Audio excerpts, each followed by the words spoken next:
Hello and welcome. My name is Andrea Barrett. I am a solution consultant here at Microsoft and Nuance. I'm also a physician assistant, and I have been for about 25 years at this point in time. I'm always really excited to talk about DAX Copilot with customers, and I'm thrilled that we're able to go through a demonstration so that you can see this amazing technology in action. So let's go ahead and just start with reviewing the mobile application. Now, you can see that DAX Copilot is located in the same application as PowerMic Mobile. Now, for those of you who aren't familiar with PowerMic Mobile, this is essentially Dragon, and it turns my cell phone into a secure wireless microphone. The clinician is very easily able to toggle back and forth between the two, and when we go over some of the workflow capabilities of this technology, you'll see why that's so important. Now, also on the mobile app is you can see a list of summaries. So these are all of the encounters that I've completed today. A scheduling feed is not required to use DAX Copilot, and so we would simply recommend that the clinician use two patient identifiers such as name, age, date of birth, or gender to be able to identify the recording. Now, to begin the recording, I can go ahead and press the plus button down in the lower side of the mobile application. This takes me to this screen and just makes me aware as a clinician that I need to be sure that I've gotten appropriate consent from the patient in order to use this technology. Now, for the purposes of today's demonstration, my colleague, Caitlin, is going to be the patient. We're going to go through a mock clinical encounter, and she's going to be playing Maria Gonzalez, who's 35 years old, coming in for a cough. So hi, Maria, how are you? I'm doing okay. How are you? I'm good. Are you ready for me to go ahead and begin the recording? Yes. Okay, let's begin. Maria Gonzalez is a 35-year-old female who's here today with complaints of cough. So Maria, why don't you tell me a little bit about what's going on with your cough? So about 2 weeks ago, I noticed a little tickle in my throat, and then it's gotten progressively worse into like a deep, rough cough where I've even been coughing up some like green mucus. Okay. Has there been any blood when you cough? No, no blood. Okay. And you said this started about 2 weeks ago. Yes. What other symptoms have you had? Have you had any fever or chills? No, I've just had a little bit of a headache, honestly. Okay. Do you feel like you're drinking enough fluids? I think so. Okay. It's just nothing is quenching my thirst and keeping my throat nice and... Yeah, it's just making you want to cough more. Yeah. Yeah. And any pain in your face at all? Any nasal congestion, sore throat, anything like that? Just the sore throat. I haven't noticed any nasal congestion. Okay. And then can you think of anything that might have caused this? Is anyone else sick? So I went on my friend's bachelorette trip 2 weeks ago, and one of the girls came sick. Okay. All right. So where did you go? We went to Nashville. Oh, nice. I love Nashville. It's a great city. Yeah, you have to try one of those pedal bars the next time you're there because that was so much fun. Yeah, I've seen them. I haven't been on one. I usually just go for the barbecue and the music, which is great. Yeah. So. Now, any other medical problems that I should be aware of? I had a blood clot in my left leg about 2 years ago, so I'm on blood thinners. Okay. Now, since you traveled, do you have any shortness of breath at all? No. No. Okay. And have you noticed any leg swelling or anything? Nope. I wear my compression socks daily, so no swelling there. Okay. And you're following up with your hematologist? Yep. Okay. All right. Now, I want to go ahead and just do a quick physical exam. Okay. I don't want you to worry. I'm going to be calling out some of these exam findings, but I'm going to let you know what that means when I'm done, okay? Okay. All right. I'm going to go ahead and just start by pressing on your face here. Any pain when I press on your face? Just on my forehead a little bit. Okay. All right. On facial examination, there's mild pain to palpation of the frontal sinuses bilaterally. Just going to look in your throat. Okay. On throat exam, the uvula is midline. No evidence of any peritonsillar exudate. On neck examination, there's no cervical adenopathy present. I'm just going to go ahead and take a listen to your heart and lungs, okay? Okay. On cardiac examination, the heart is in a regular rate and rhythm. I don't appreciate any murmur, rub, or gallop. And on pulmonary examination, there's chorus rhonchi bilaterally and occasional expiratory wheezing.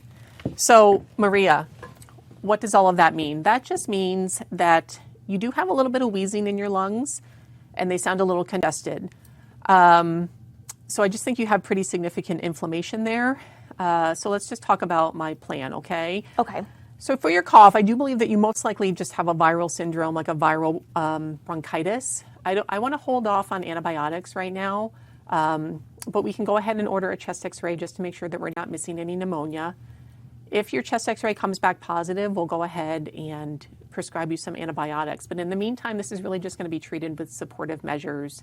I want to go ahead and prescribe an albuterol inhaler. It's 1 to 2 puffs every 4 to 6 hours as needed for any type of shortness of breath or excessive coughing you have. And then I also want to give you something to help, make it easier to cough up that phlegm. So we'll go ahead and prescribe some guaifenesin, 600 milligrams twice a day to help with any of that mucus, okay? Any questions about any of that? Can I take all that medication with my blood thinner? Yes. Okay. Yes, you can. Yeah. Have you gotten a flu shot yet? No, I haven't. Okay. All right. So I think, we're already seeing cases of the flu, so I think that we should go ahead. So from a preventative medicine standpoint, I want to go ahead and schedule your flu shot. I'll see if you can get it done today. Otherwise, we can schedule it for a different time. And then for your third problem of your history of your pulmonary embolism, to follow up with your hematologist, have your INR checked regularly. I'm assuming you do all of that. Yes. Yeah. Okay. All right. Any questions about any of that? No, it all sounds good. Okay, great. Well, the nurse will come in and we'll get you checked out, okay? Okay. All right. Good to see you. Nice to see you too. Bye-bye. Bye. So in a moment, we'll be able to see what the AI was able to generate from that conversation. We'll be able to see this information directly within the mobile application. Now, the clinician can go ahead and start editing this information directly within the mobile app, should they choose to do so. So we can see that it's already back. Let's go ahead now. Let's say I'm back at my desktop and I want to go ahead and start putting this information into the EHR. I'm going to go ahead and open up my desktop version of the application.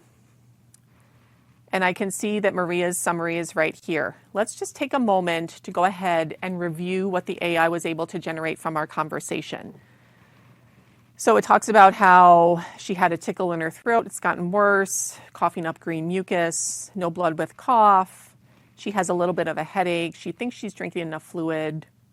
No facial pain. She went to a friend's. Now it says here bottled trip. Now I can easily change that to bachelorette 2 weeks ago. I can easily do that using Dragon Medical One.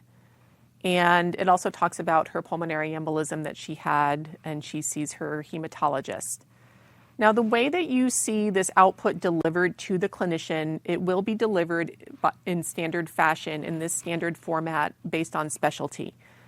And so on the physical examination, you don't have to say the physical exam in front of the patient if you don't want to. You can always step outside of the room, press the record button, and just speak your physical exam findings.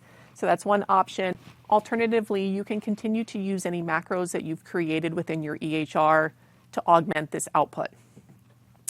And then DAX Copilot is able to go ahead and get the diagnosis as well as the medical decision making for each issue talked about during the encounter. So we talked about her cough. We're going to go ahead and give some guaifenesin, albuterol, schedule her for a flu vaccine, and she's going to follow up with her hematologist for her pulmonary embolism.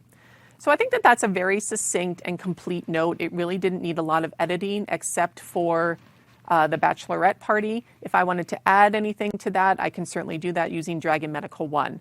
So let's go ahead and look at some of the workflow capabilities of getting this information into the EHR.